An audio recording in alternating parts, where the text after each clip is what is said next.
What's up, everybody? Welcome to my channel, K Fits My Life. Um, just wanted to do a quick little stream.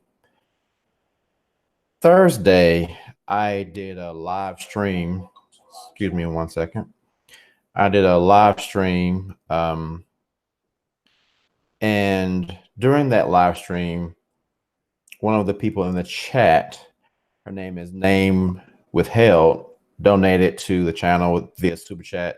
I appreciate it. Thank you. Shout out to Name Withheld again. I really appreciate you supporting the channel. But we got into a quick little sidebar conversation about forgiving, forgiveness of XJWs, of forgiveness from XJWs to the people who have shunned us. And she was talking about how her one of her family members, I think it was her mother or father, had shunned her even onto her deathbed. And I commented that, yeah, I was not sure if I would even know once my parents passed away, because they continue to shun me to this day. And we had an interesting back and forth about whether or not I personally should reach out to them again. And my viewpoint was no. And I'll explain why I said that. It was because, a little backstory, my mom was always a Jehovah's Witness. So I was raised with my mother always being a Jehovah's Witness. That's all I knew from her standpoint. And my father was not a Jehovah's Witness. Now, my father, I really, really looked up to my father. He was real tall, big dude. You know, I would always get into those little back and forth that kids have with other kids about whose father was the best. And, you know, I would always talk about how big and strong my dad was and how cool he was and all that stuff. So I really always looked up to my father, even though he wasn't a Jehovah's Witness. I never treated him any differently. Now, you know, there was a time when my parents were divorcing, and my mom, you know, asked me, and I was real little. I was probably like 10 or 11, somewhere around there, maybe even younger than that. But my mom had asked me who I wanted to live with. And she was like, if you come live with me, we'll have a good time. We'll have fun. And, you know, at that time, being so young, I was like, I don't know. I don't really know who I want to live with. I don't know. And so me and my dad had the same conversation.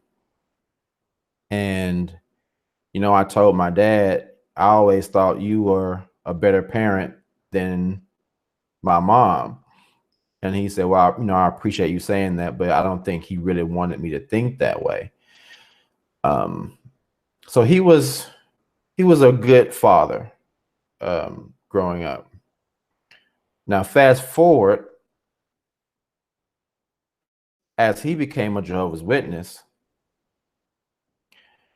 he began to shun me after all those years of me being, you know, a pretty all-in Jehovah's Witness. Even though I still didn't really want to be one, I still kind of supported what the views were, and I still went along with them.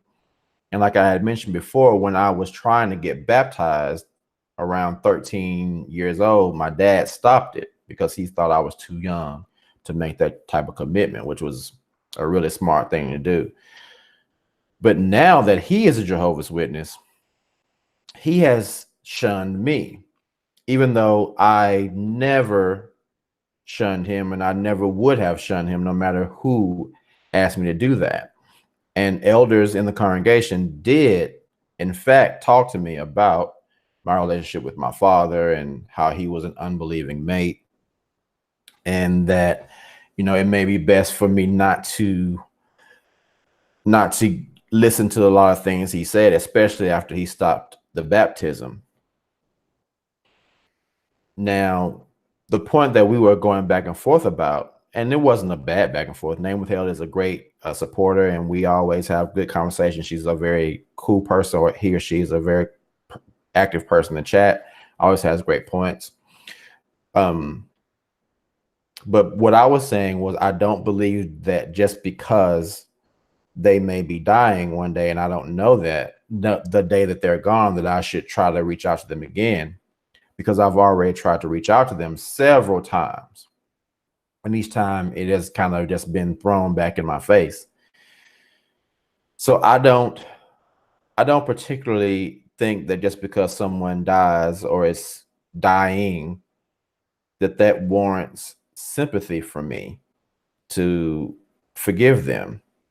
The reason why I really am unable to forgive a Jehovah's Witness that shuns me, even if that Jehovah's Witness were to come to me and apologize, is because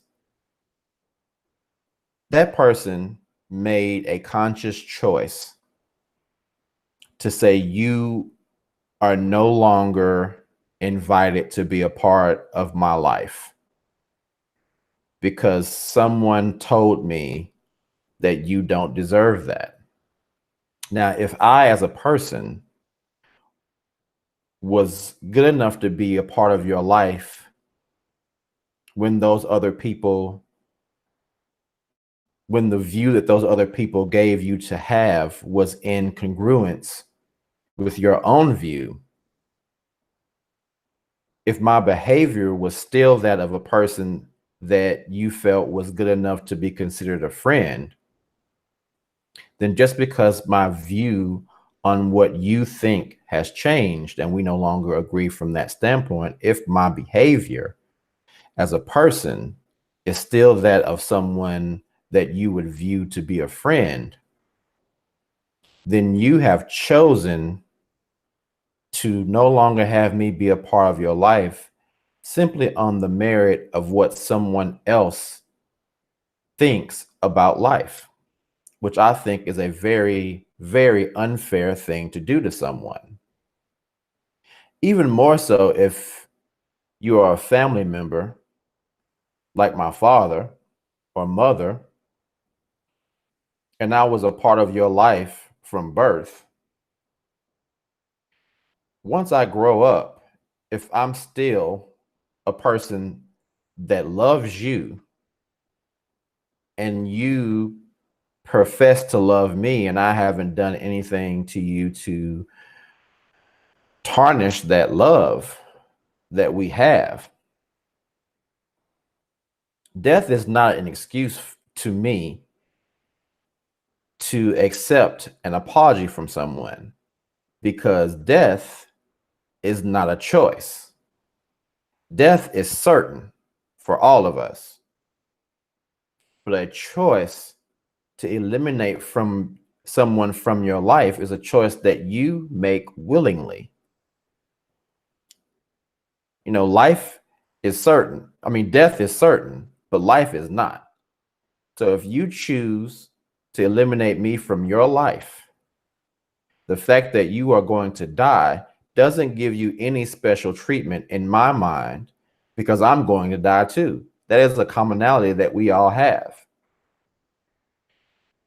My emotional well-being is more important to me than the ability to be accepted by someone who has already chosen to not accept me. So even if someone that I knew as a Jehovah's Witness, even my mother and father, shunned me and for some reason decide to say, you know what, maybe I was wrong in doing that, would I accept that person's apology? I would accept the apology, but would I forgive them is the question. And I don't think I could forgive someone that just eliminated me on the basis of someone else telling them to do so, because that, to me, is a major sign of how much that person is really loyal to you. if I'm loyal to you, there should be no outside influence that could deter my loyalty from you. You know what I mean? My loyalty should be on the basis of my interaction with you, and your loyalty to me should be the same. And if neither of us have done anything to subvert that loyalty should still be there. So anyone who would do something like that to me has shown that they are not very loyal to me at all.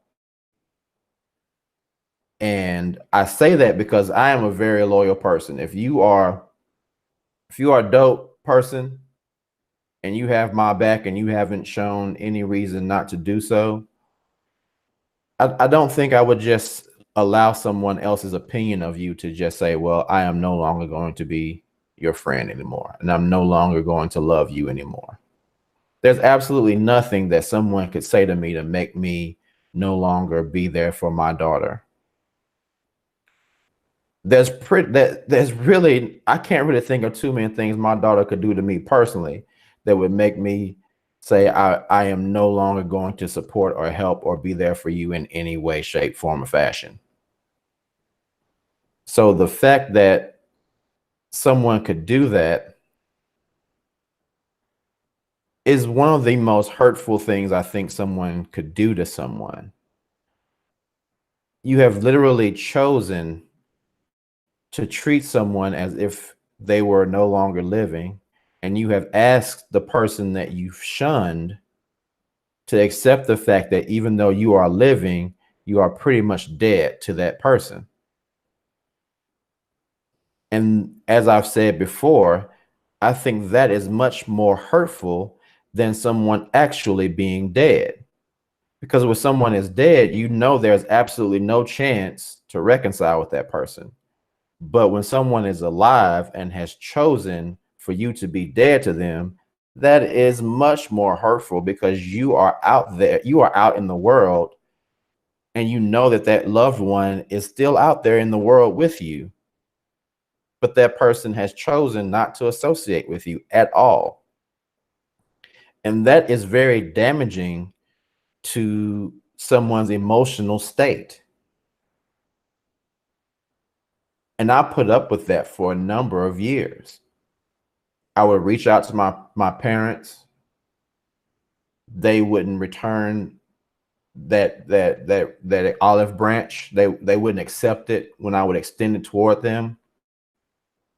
And I would be here,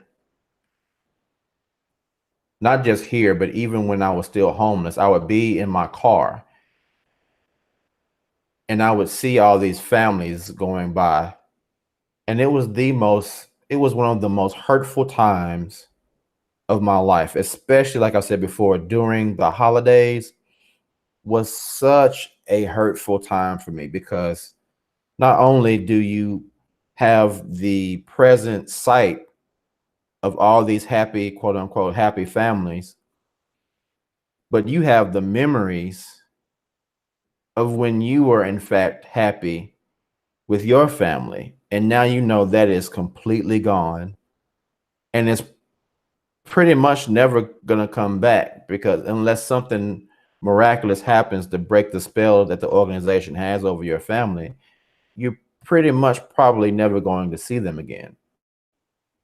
Or if you see them again, they're either not going to talk to you or they're going to talk to you in such a distant way that it's probably going to be more hurtful than not seeing them at all. And so for the sake of my own emotional well-being and my physical health, because it weighed on me physically, I could tell that I was pretty much emotionally unavailable to people because I had been hurt so severely by and I think that's probably something that happens to many ex-Jehovah's Witnesses. You are hurt so deeply by the people that you love shunning you. And I'm only going to speak for myself, but I would wager that this happens quite frequently. you are so hurt by that that you put an emotional wall up, either knowingly or unknowingly, because you don't want to experience that again. And you don't want to let anybody close enough to you so that if they were to do something similar, you would have to experience that same hurt again. So I'm not going to speak for all XJWs because I don't have the authority to do that. But what I will say is that for myself, I have chosen not to forgive those people. There was an instance where I ran into my best friend at the time, anyway, someone that I grew up with,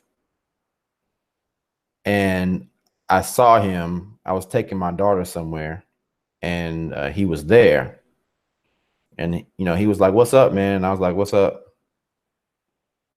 And he was like, "How you doing? I miss you, man." And I was thinking, but you have my phone number. You chose not to reach out to me, even though he knew at the time that my house had burned down and I was homeless. I never heard from him. The only time I heard from him, I bumped into him shortly after that. And he asked how I was doing. I said, "Yeah, I'm all right. The house burned down or whatever." And he said, "Yeah, I heard about that. How are you doing with that?" And I was thinking, wow, you heard that, yet you didn't reach out to me. So that shows how much you really care. Or my parents, with me reaching out to them and saying, "Hey, I miss you guys. I love you guys. Please help me put the family back together." And I was literally pleading with them, "Please, please help me put this family back together again." And I got absolutely no reply. So after, doing that so many times, and I just going through my phone, I found the text that I sent my father, and I hadn't seen it in so long, and I read it, and my words were literally, "Please, please, Dad, help me put this family back together again. I miss you guys so much." And when I looked through it, there was absolutely no reply to that statement. And it just further let me know that as much as you care about them, they may not care about your emotional well-being or your physical health enough for you to extend that forgiveness to them, because they are literally hurting you. Or I say me, again, I don't want to speak for everyone. They are literally hurting me on a daily basis, and they don't care. Now you can say you don't know if they care or not, or they may care, but they're just not doing it because of what the organization says. But there is absolutely no organization that could stop me from loving someone that came from me. And to allow an organization to do that is a conscious choice on your part. Now, we all know that people in that organization are programmed and brainwashed to an extent. And I understand that.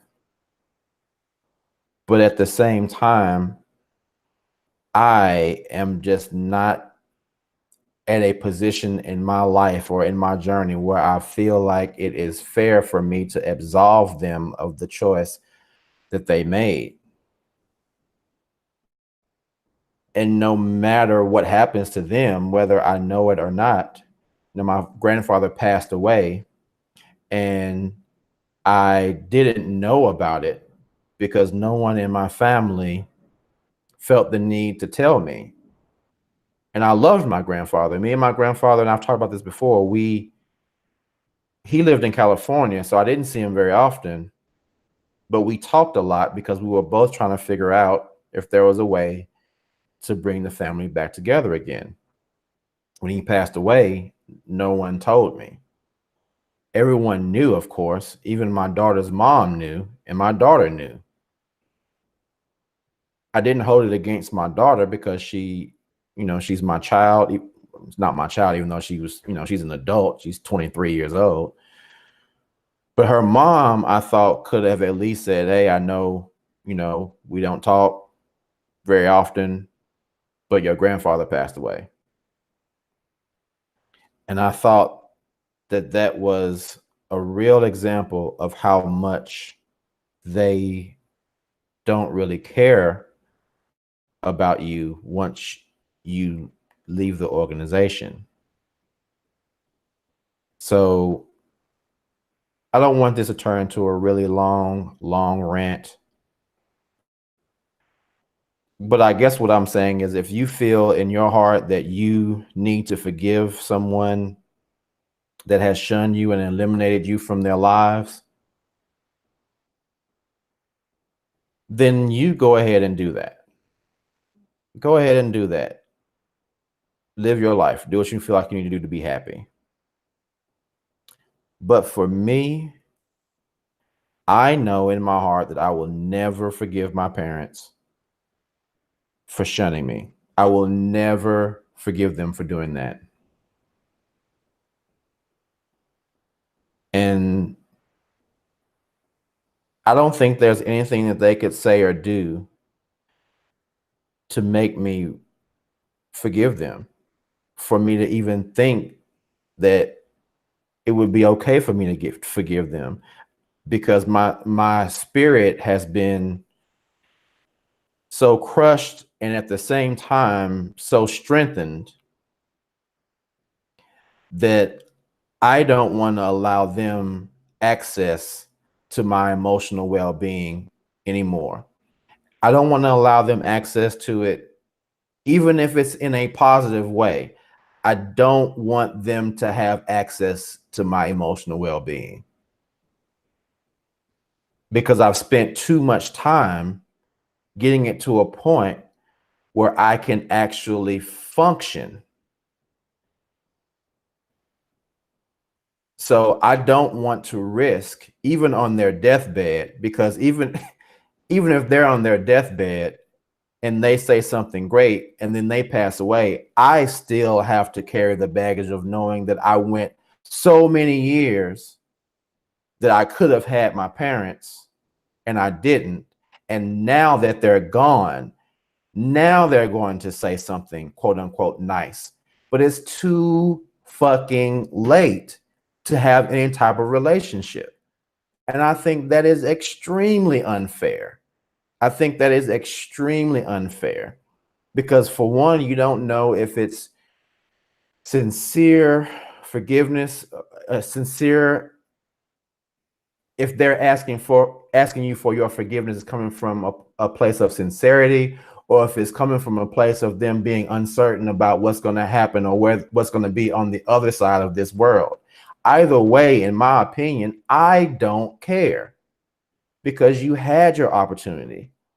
You could have given me roses and flowers while you were still alive to smell them with me, instead of giving them to me at a point where you're gone and now I'm here holding this flower or these flowers that just basically represent the fact that we didn't have a relationship and you chose to say something quote unquote nice on your way out the door.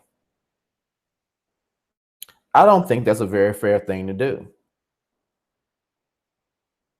I really don't. And I thought that conversation that Name Withheld and I had was a very good conversation. It was one that needs to be had. I don't think it's something that has been addressed very often. But I don't know what most people think about that. And I think it may be something that I'll talk about at a live stream this week, and maybe have you guys call in if you like to and share your views about it, whether or not you feel the need to forgive the people who have shunned you. So I'm not going to make this very long. But I will say that I know that this has been a very sensitive subject for me. And especially around this time of year, it gets really, really difficult for me to I didn't think this was gonna happen. I'm sorry guys, I'm getting a little choked up, but I really didn't think that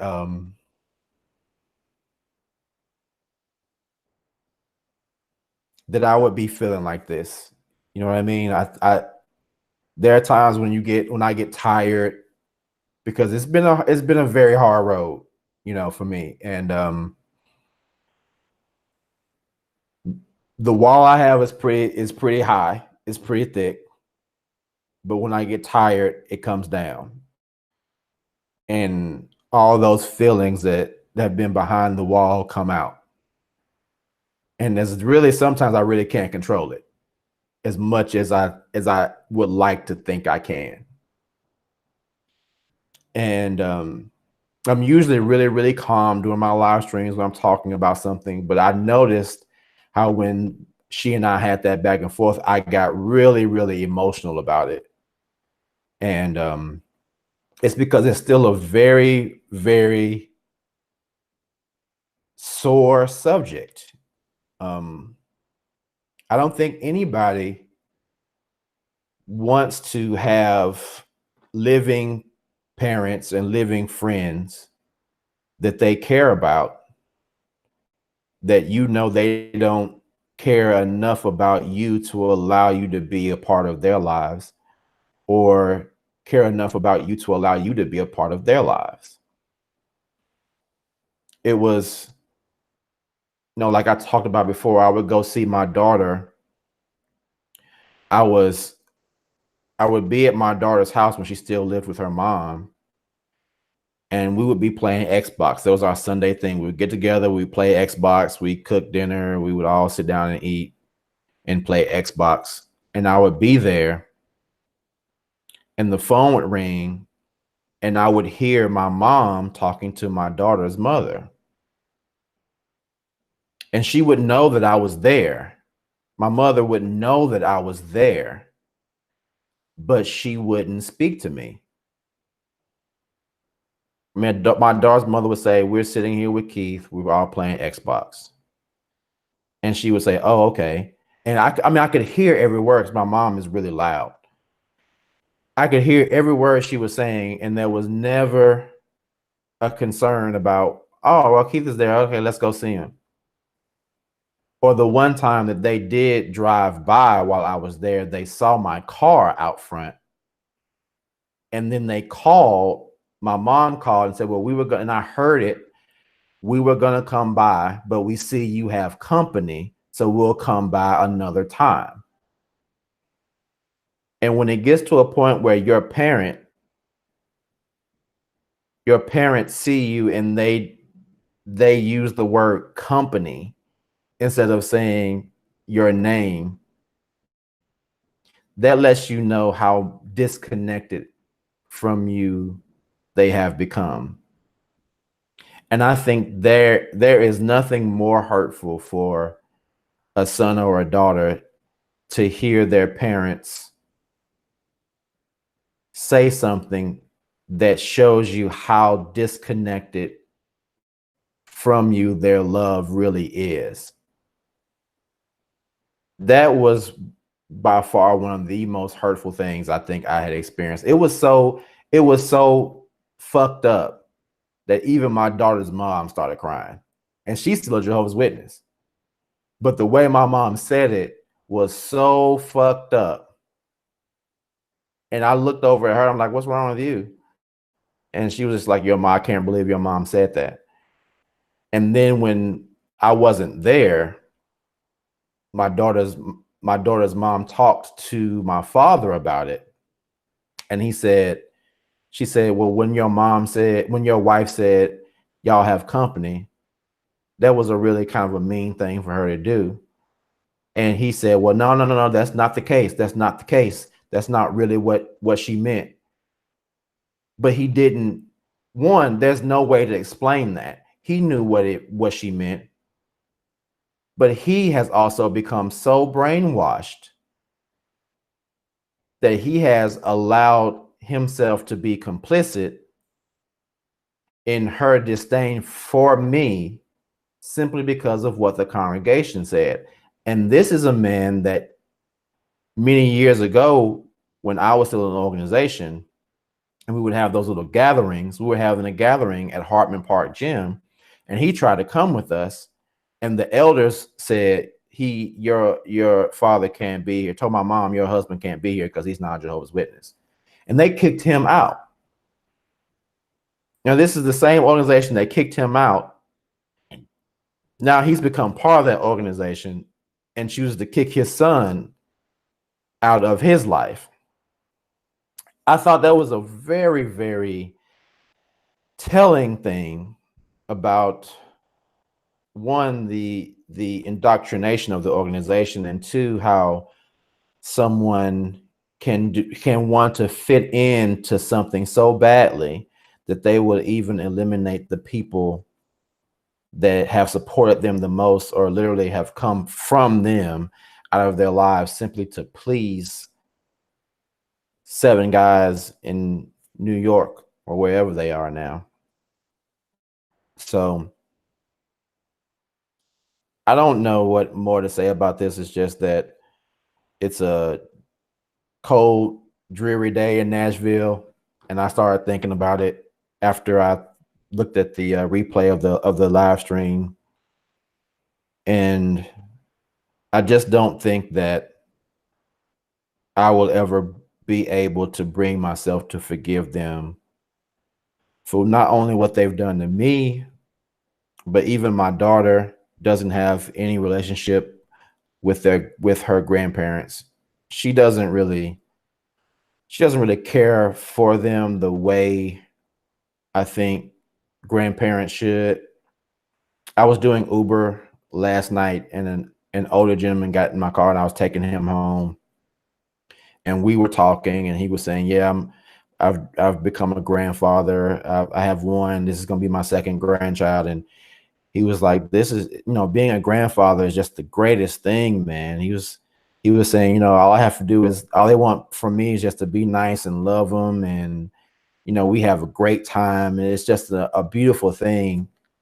And I just thought, my daughter doesn't have that experience with her grandparents, because my grandparents are so selfish to their involvement in the organization that they couldn't carve out enough time to have a healthy relationship with my daughter, even when she was in the organization.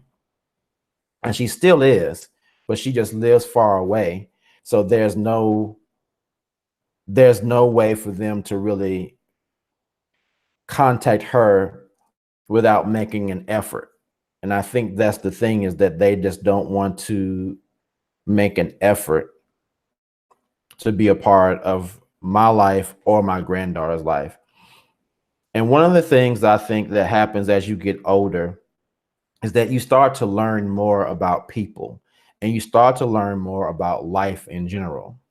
And the more you learn about people and the more you learn about life, the less easy it becomes for you to forgive people, because how easy it is in this day and time to contact somebody. You don't have to make a real effort to contact people anymore. It's not like you have to really, write letters or try to call people and, hey, have you heard from this person? What is this person like? You don't have to try super hard anymore. And the fact that I feel like I've learned so much about people, because one thing that I do, and I told my daughter the same thing, is you don't really listen to what people say. You pay attention to what people do, because people's actions will tell you what they really mean. People can say shit all day, but if their actions don't match up with what they're saying, then you realize that what they're saying was bullshit. So if someone tells you that they love you, but they don't make any effort to try to cement in your mind how sincere their love is, then their love is insincere. And so in my case with my parents, I've told my parents I love them. And I told them the last time we talked, I would be there for you guys no matter what happens. If you guys need me, I'll always be there. And they said, thank you. We appreciate that. But then they don't reach out when you reach out to them.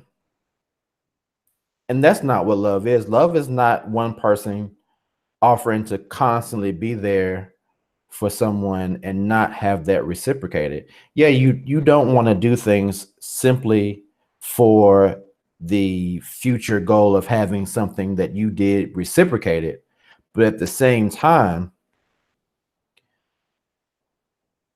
you can't get money out of a bank that you haven't put money into, and you can't get love out of someone that you haven't given love to. Everything is reciprocal. So if I love you, then I'm going to put something in the love bank of our relationship so that you have something to withdraw from. And you should do the same for me. You should put something in my love bank so that I have something to withdraw from you when I need it. But if you're not doing that, you can't tell somebody that you actually love them. That is disingenuous. So to do that for a number of years and expect someone to be able to forgive you, I think is a very selfish thing to do. It's a very unloving thing to do. And it's not something that I personally will ever be able to do. So I think I'll have a live stream and have some other people on and discuss this later this week. But I just wanted to throw that out there, and I really appreciate you all supporting the channel. I just want to give a quick shout out to everybody that's here. What's up, Hip to the Dip, Dominican Trucker, Great Dane, Crystal Grows, Willow B, Ben Bosa. I'm not sure how to say your name.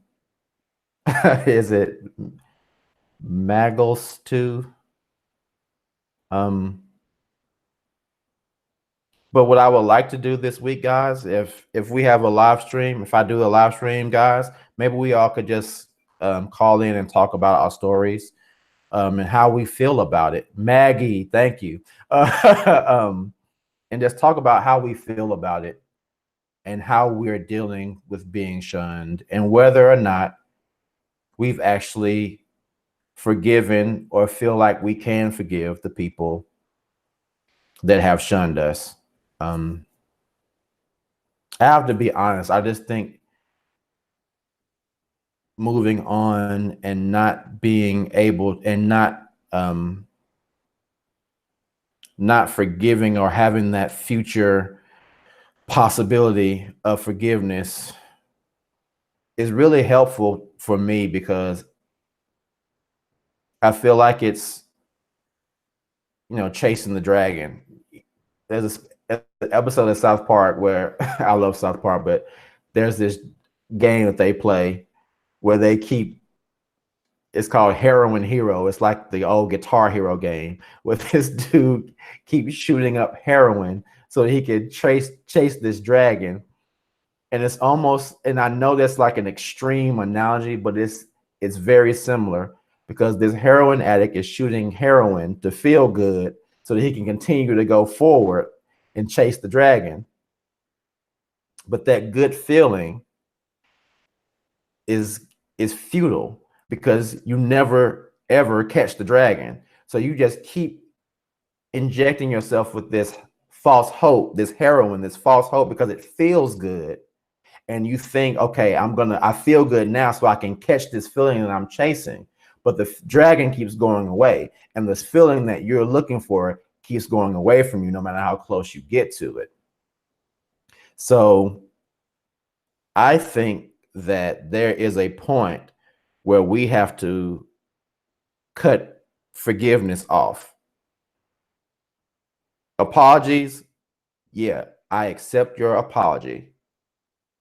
Boom. That's as far as you're going to get with me. You're not getting anything more than that. That doesn't mean that because you apologize, if you apologize, that we're gonna be super cool and we're gonna be dope friends now. No, that's not what that's going to mean. Because I've already cut several of my friends off that quote unquote tried to say they miss you. No, I can't do that. So maybe it's in our best interest to be able to say, you know what, forget you. You forgot me, so I'm going to forget you. And I'm not going to put that forgiveness thing out there. I'm not worried about that. So yeah, guys, I'll definitely do that. I'll have that show this week. Again, this is a busy week. I'm going to just start adding days for the live streams because I have a lot of live streams coming up. I have a live stream Monday, Tuesday, maybe Wednesday, Thursday, and I don't want to do Fridays, but there's going to be a lot of live streams this week. So guys, please continue to call in and tune in and support. I know it's a Sunday and I just thought I would do something kind of impromptu, but I probably will end up just doing many more live streams because I feel like there's a lot to say about a lot of things, not just JW stuff, but as I said in the video about the voting thing, as a Jehovah's Witness, once you leave the organization, that permeates every aspect of your life in some way. You can't be in an organization for 25 years that cuts you off from the world, then go into the world and then have that first 25 years of your life not affect going forward. So all the topics, as I said, even in my channel intro, is not just about JW stuff, but JW stuff affects all aspects of my life, which is why my channel is called K Fits My Life, because all of it has to do with that. So anyway, guys, Great Dane, thank you so much. I was trying to stay away from the comment sections because I get so distracted when I look at the comments. But you have a really great comment there. She says, should the survivors of Nazi Germany forgive their concentration camp officers? There comes a point that the atrociousness of the offense is so intense that forgiveness is something too much. And I agree wholeheartedly. And I think that pretty much sums up the point of this live stream. So I'm going to cut it off here, guys. Join me tomorrow. I'm going to be doing an interview with Mike. He was a part of a cult called Faith Assembly. Now, I've been asked to choreograph some stuff tomorrow. So my live stream will either be way earlier in the day, maybe between noon and 2, or will end up being later around 9:30 p.m. Central Time tomorrow. So I'll get with Mike and we can see when that will be. But he has a very interesting story about the cult that he was in. Like I said several times, he was literally almost killed. He almost died.